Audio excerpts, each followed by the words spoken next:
মুসলমান ছেলেরা, এ নবীর উম্মত উম্মতিরা, আহলে সুফা মদিনার মসজিদে নববী শরীফের বারান্দাতে আহলে সুফারা ছিল, যারা গরিব ছিল, মক্কা থেকে হিজরত করে গিয়েছিল, যাদের বাড়ি ছিল না, যাদের পরিবার ছিল না, যাদের ঘর বাড়ি জমি জায়গা তেমনটা ছিল না, 70-80 জন সাহাবীরা ওই আহলে সুফাতে তারা থাকতো বারান্দায়, সারাদিন ইবাদত আমলের ভিতরে থাকতো, রাসূলুল্লাহর খিদমত করতো, রাসূলুল্লাহর খাদেম হয়ে থাকতো। এই সমস্ত সাহাবীদের ইফতারির জোগাড় হতো না, খাবারের জোগাড় হতো না, সেহরির জোগাড় হতো না। না না না, এমন সাহাবীদের জন্য কিছু কিছু সাহাবীরা না খানজায় করে কিছু খাজুর নিয়ে আসলো, কিছু পানি নিয়ে আসলো, ওই সাহাবীর বাড়ি থেকে চলে এসেছে, ওই সাহাবীর বাড়ি থেকে চলে এসেছে। আজ আহলে সুফাদের ইফতারির সময়ে এই খানজাটা আহলে সুফা রাসূলুল্লাহর এই সাহাবীদের সামনে সব এই খানজার থালাগুলো সব এইভাবে ওপেন করে দিল, খানজার থালাগুলো এইভাবে সব লাইনে রাখলো। কোন বাড়ি থেকে খাজুর এসেছে, কোন বাড়ি থেকে জমজম এসেছে, কোন বাড়ি থেকে একটু রুটি, একটা দুটো রুটি এসেছে, একটু গোশত এসেছে, ওটার উপরে রাসূলুল্লাহর দোয়া বরকতে বরকতে পরিপূর্ণ হয়ে গিয়েছে। এইভাবে আহলে সুফাদের কখনো খাওয়া হয়েছে, কখনো খাওয়া হয়নি। এই পরিস্থিতিতে তারা রোজা পালন করেছে, তারা ইফতারি পালন করেছে, সেহরি পালন করেছে। সাহাবীদের এই রোজাটা না না না ইফতারির আইটেম ছিল না, কিন্তু অন্তর থেকে, ভিতর থেকে, দিল থেকে আমার আল্লাহর দিওয়ানা মোহাব্বতটা ছিল, আর রোজার জন্য নিজেদের জানটা কুরবান করেছিল।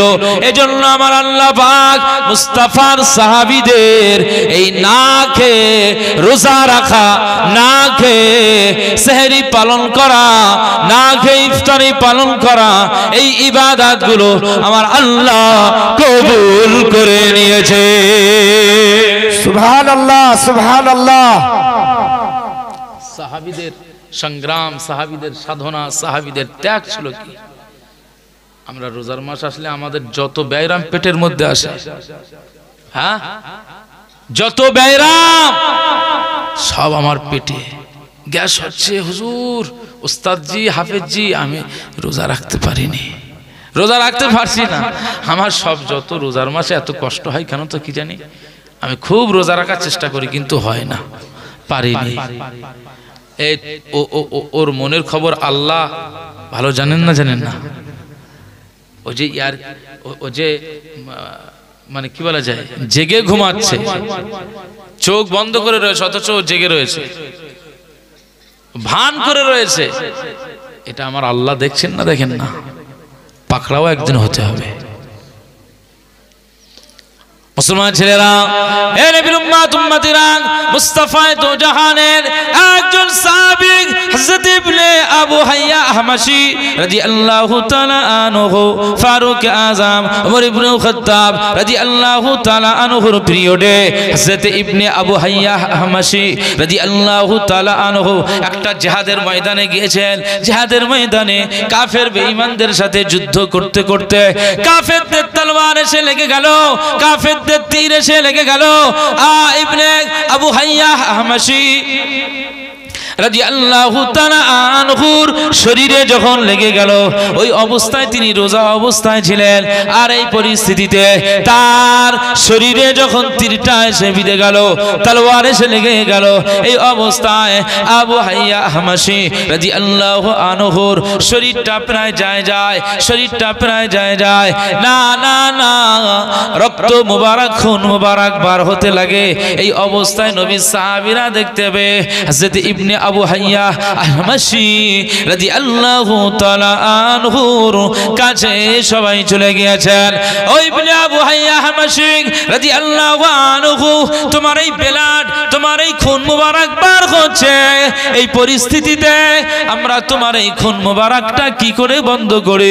তোমার এত কষ্ট হয়, তোমার এত যন্ত্রণা হয়, আর রোজা রাখা অবস্থায় এই পরিস্থিতিতে আমার আল্লাহ তো রোজা রাখাটা কাজা করতে বলেছেন, রোজাটা ছাড় ছাড়তে বলেছেন, ফামান কানা মিনকুম মারিদান আও আলা সাফারিন ফাইদ্দাতুম মিন আইয়ামিন উখর।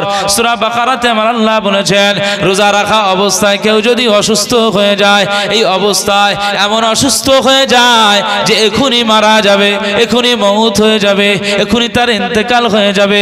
ফামান কানা মিনকুম মারিদা, এই অবস্থা যদি কারো হয়ে যায়, কেউ অসুস্থ হয়ে যায়, এই অবস্থায় আমার আল্লাহ বলেছেন রোজাটা ভেঙে দেওয়া তার জন্য আমি আল্লাহ জায়েজ করে দিয়েছি। কেউ যদি অসুস্থ হয়ে যায় রোজা রাখা অবস্থায়, যে এক্ষুন তার মরণ হয়ে যেতে পারে, এক্ষুন তার ইন্তেকাল হয়ে যেতে পারে, এই অবস্থায় কিন্তু রোজা ভেঙে দেওয়া জায়েজ আছে। কিন্তু মনে রাখতে হবে এই রোজাটা আবার অন্য সময় গিয়ে কিন্তু আদায় করে দিতে হবে। একবারে যে ছাড় হয়েছে তা না, আবার আদায় করতে হবে। তো রাসূলুল্লাহর এই সাহাবী হযরতে ইবনে আবু হাইয়াহ আহমাশী রাদিয়াল্লাহু আনহু, হ্যাঁ, এই জিহাদের ময়দানে তার শরীর থেকে খুন মোবারক বার হচ্ছেন, হুজুর দুর্বল হয়ে গেলেন, জমিনে পড়ে গিয়েছেন। অন্যান্য সাহাবীরা সব এসে গোল করে দাঁড়িয়ে গেলেন, আর একজন সাহাবী পানির পাত্র, পানির গ্লাসে পানি নিয়ে এসছে। হুজুর আপনি একটু পানিটা খেয়ে নেন, হুজুর আপনি এই পানিটা একটু পান করুন, আপনার শরীর মোবারক থেকে দার করে খুন মোবারক বার হচ্ছে, আপনার এই মুহূর্তের জন্য মওত হয়ে যেতে পারে। এই অবস্থায় তো রোজা ছেড়ে দেওয়া জায়েজ রয়েছে, রোজা ভেঙে দেওয়া জায়েজ আছে, আপনি এই পানিটা পান করুন। মুসলমান ছেলেরা, হে নবীর উম্মত উম্মতিরা, রাসূলুল্লাহ সাহাবী ইবনে আবু হাইয়াহ আহমাশী রাদিয়াল্লাহু তাআলা আনহু জিহাদের ময়দানে এই যুদ্ধ অবস্থায়, শহীদি অবস্থায় কি বলেছিল শোনো। সেই সময়, শেষ সময়, একেবারে মওতের আগে শেষ সময়ে হযরত ইবনে আবু হাইয়াহ আহমাশী রাদিয়াল্লাহু আনহু সেই সময় সাহাবীদের লক্ষ্য করে বলেছিল, চোখ ভরা পানি নিয়ে বলেছিল, আমি শহীদের অবস্থায় আমার যখন শরীর মোবারক থেকে খুন বাহির হয়ে যায়, খুন যখন দাদ্দার করে বেরিয়ে যায়, আমি হয়তো মওত হয়ে যাব, আমার হয়তো মরণ হয়ে যাবে, আমি হয়তো এই মুহূর্তের জন্য মারা যেতে পারি, মওত হয়ে যেতে পারে।